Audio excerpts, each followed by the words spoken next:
The hospital room felt like a stage, draped in white, a stark contrast to the vibrant life I had once lived. I lay there, my body ensnared by tubes and machines, the rhythmic beeping of the heart monitor underscoring the irony of my existence.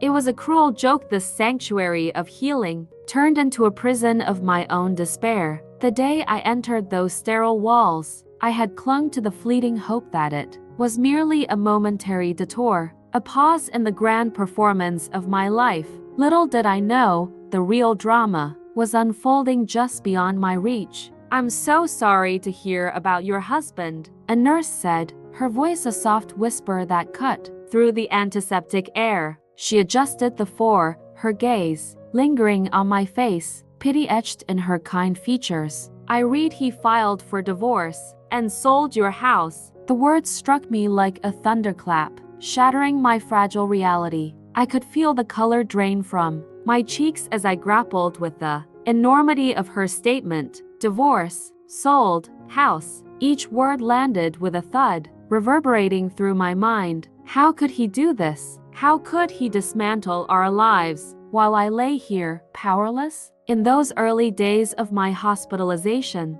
my mind became a labyrinth of memories, twisting and turning through the halls of my past.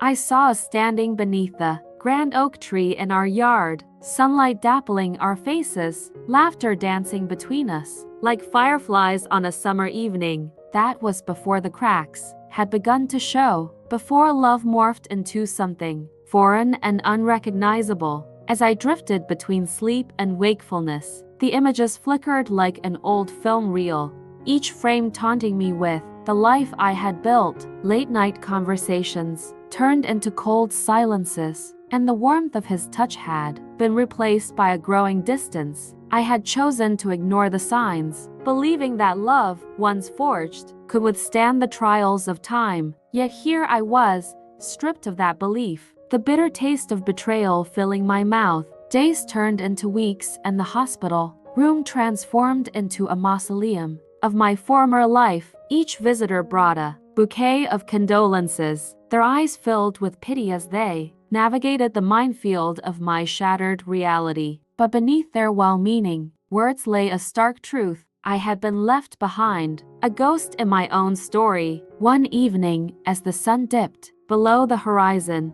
casting a golden hue across the room, I overheard a nurse mention my husband to another staff member. "I hear he's already seeing someone new," she said, her voice laced with intrigue. My heart twisted at the thought of him moving on so effortlessly while I lay here, trapped in my own anguish. I couldn't remain a passive observer in my own life. With each revelation, the embers of anger ignited within me, fueling a determination that had been dormant for far too long. I would not be a victim of his choices. I would rise from this betrayal, a phoenix reborn from the ashes of our love. The day I was discharged, I stepped into the world with a mix of trepidation and exhilaration. The air felt electric, charged with possibilities. My heart raced as I walked through the bustling streets, the vibrant life of the city enveloping me like a warm embrace. I had no home, but the sense of freedom was intoxicating. I found a small apartment, the walls bare but filled with potential.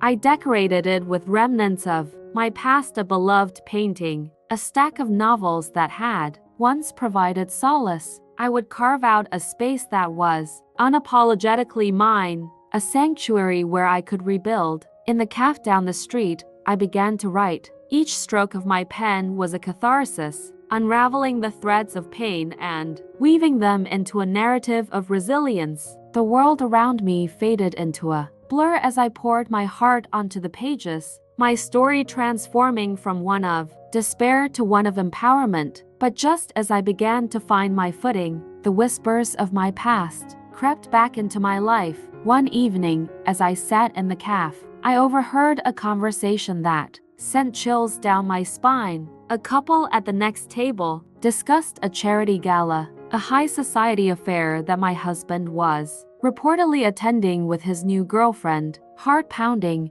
I leaned closer, straining to catch every detail. They say she's a socialite, one of them remarked. The kind that could charm the stars from the sky. My breath caught in my throat. Was he parading his new life while I was still picking up the pieces? Determined to confront the truth, I resolved to attend the gala. It was time to reclaim my narrative, to confront the man who had shattered my world. The night of the gala arrived, and I stood before the mirror, donning a gown that hugged my curves and shimmered like a beacon. I felt like a stranger to myself. An empowered woman stepping into the light. As I entered the grand hall, the opulence was overwhelming. Chandeliers dripped with crystal, and laughter danced through the air. There he was across the room, his presence commanding, his new partner sparkling at his side. The sight of them ignited a tempest of emotions within me, yet I stood firm.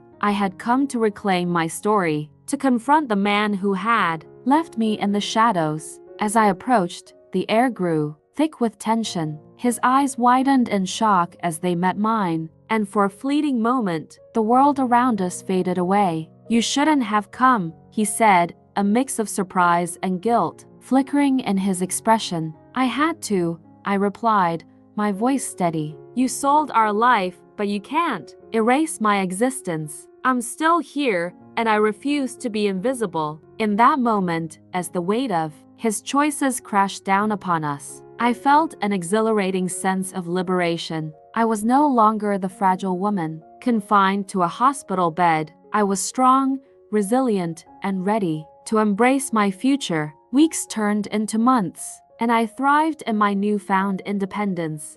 The calf became my sanctuary, my pen my closest companion.